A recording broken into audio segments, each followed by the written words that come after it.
There are now over 80,000 cases of the coronavirus in 37 countries, and we're going to bring you the latest on how the virus is spreading and how countries are combating it, as well as the latest statistics around this crisis. But we're going to begin with the economic consequences of this escalating outbreak, because it sparked sharp falls on stock markets for a second day running.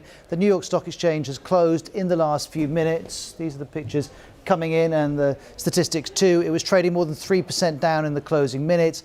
Earlier, Paris, London and Frankfurt all ended the day around 2% lower. Let's go immediately to New York. Samir Hussain is live with us. Samir, help us understand why traders are so concerned. Traders are really worried about some of the things that we talked about yesterday, the potential spread of the coronavirus and how that's going to impact the global economy. But there are other things that happened today. For example, we heard from health officials in the United States that said that Americans should really prepare for a possible outbreak of the coronavirus and that it will be bad.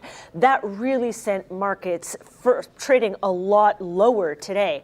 Other things that have markets really worried, rather investors really worried, is that there's this general sense from some investors that it is possible that the number of cases in the US, although it remains low, we're talking about only 53 confirmed cases of coronavirus, some people are finding it really hard to believe. And now that we're hearing from the CDC that we should prepare for an eventual outbreak of coronavirus in this country, well, that certainly has Wall Street quite spooked. And are there particular sectors which are under particular pressure on the stock market? Look, a lot of sectors are being hurt by it. In particular, you're looking at airlines. They're continuing to suffer, tourism, and basically any company that has anything to do with China. So if you sell to China, if you buy raw materials from China to make your own goods here in the US, all of those companies are being impacted. So it's a variety of things, from Apple to Nike to Walt Disney to American Airlines to United. It is really, because what happens in China touches so many companies that operate in America, we're seeing quite a widespread impact. Samir, thank you. Let's pick up on some of those issues, because however this coronavirus outbreak develops from this point, we can already say with certainty that the economic consequences are going to be enormous. Already, efforts to contain the virus have disrupted supply chains, air travel and a range of cross-border activity. They've also kept millions of workers at home. Let's first hear the analysis of the BBC's Theo Leggett. There have been these huge lockdowns, there have been factory stoppages. Factories in China are still at 50-60%. People aren't able to go out and spend money, so the car industry there has taken a tremendous knock. That's affected international companies which sell in China, so there's a lot of damage being done there. Then there's the supply chain, so goods that are manufactured in China would normally be crossing the ocean and arriving in Europe and in the United States a few weeks later. Now, we know that a lot of those sailings haven't happened because of restrictions in the ports, because there aren't enough goods to fill the ships. Sailings have been cancelled. Aviation is under particularly severe pressure. One firm called Cirium logs air industry data.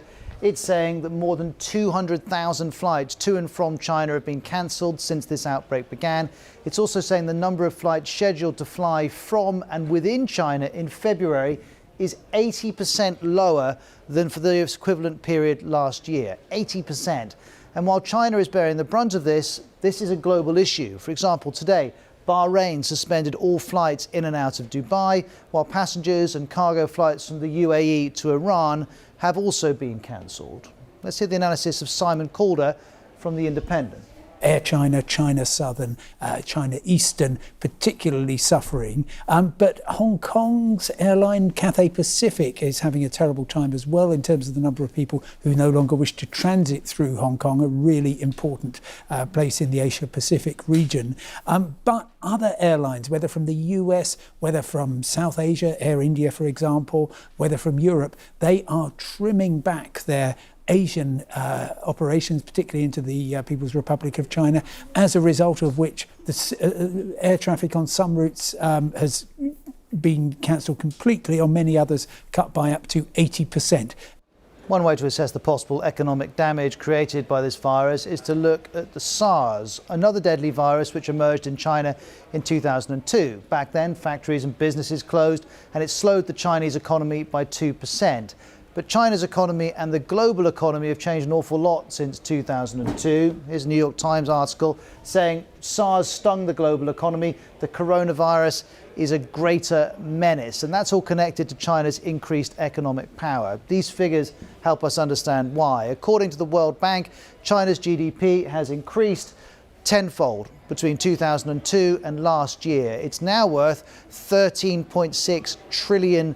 For the same period, well, you can see the global economy went up and down because of 2008, but over the whole period, global trade doubled. So an increase, but much smaller than the increase in the Chinese economy. And for major global businesses, now more so than ever, they depend on Chinese factories for their production and Chinese consumers for sales. Here's Theo again.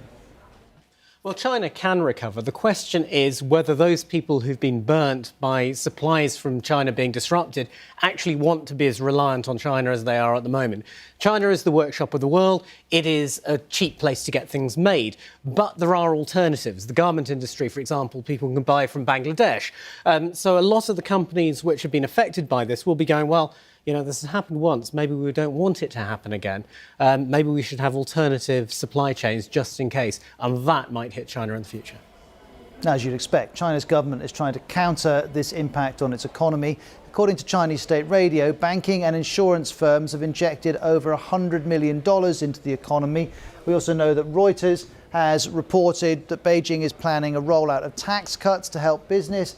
The FT is here reporting that China's biggest factories are offering big bonuses and even, in some cases, offering to fly people into cities to try and get people back to work. The message from the government's clear. China needs to get moving again. And President Xi is saying people in low-risk areas should be resuming full production and normal life. But that's looking a long way off. These are pictures from Beijing today. Look at the scene on the metro. Very, very few people out. The streets are also quiet. Many shops, restaurants and factories are also closed, and it's been like that for weeks. So what tools are available, not just to individual governments, but also international bodies, to try and mitigate the economic consequences for the global economy? Here's Andrew Walker.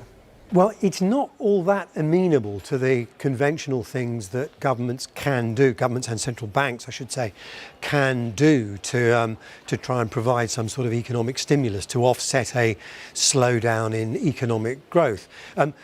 The part of the story, I think, is going to be one of consumers being more wary, being more reluctant to spend money, and to some degree, those things of the conventional tools, interest rate cuts, increasing government spending, reducing taxes, they can perhaps help a little bit with that. But if people are simply determined not to travel, not go out, then those kind of things are only going to have a rather limited effect. The other point to make is that that's, if you like, about the demand side of the economy, but a lot of the impact is on the other side, the supply side, so disruptions to people's ability to get to work, to move around for business meetings, to transport goods.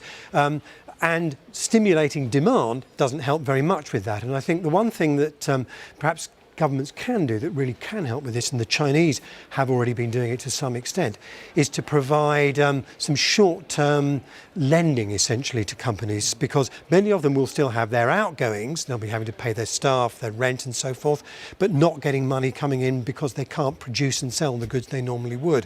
So some sort of short-term lending to tide them over, that kind of problem certainly can help, will help many companies, if not all. So there are some tactics available, but help me put this into context. What's the worst case scenario here? How badly could the global economy be affected by this single virus?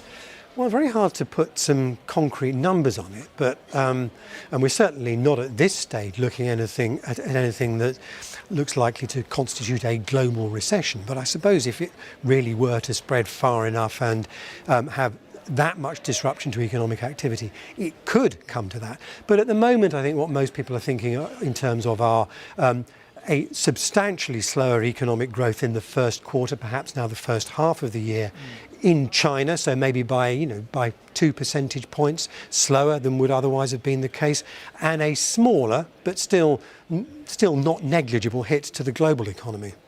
And is it too simplistic for me to see a tension between efforts to restrict the spread of this virus and efforts to protect the global economy? There really is a tension there. The bulk of the economic disruption, I think, is going to come from, and has been so far, coming from efforts to contain the spread, stopping people from travelling, ordering factories to close down and so forth, rather than from the direct costs associated with the disease itself. Sure, there are some. I mean, China, for example, has invested quite a lot of money in this extraordinary rapid building of new health facilities. There's also the cost of of getting more supplies in to deal with the virus. But the bigger economic impact certainly comes from trying to stop it spreading.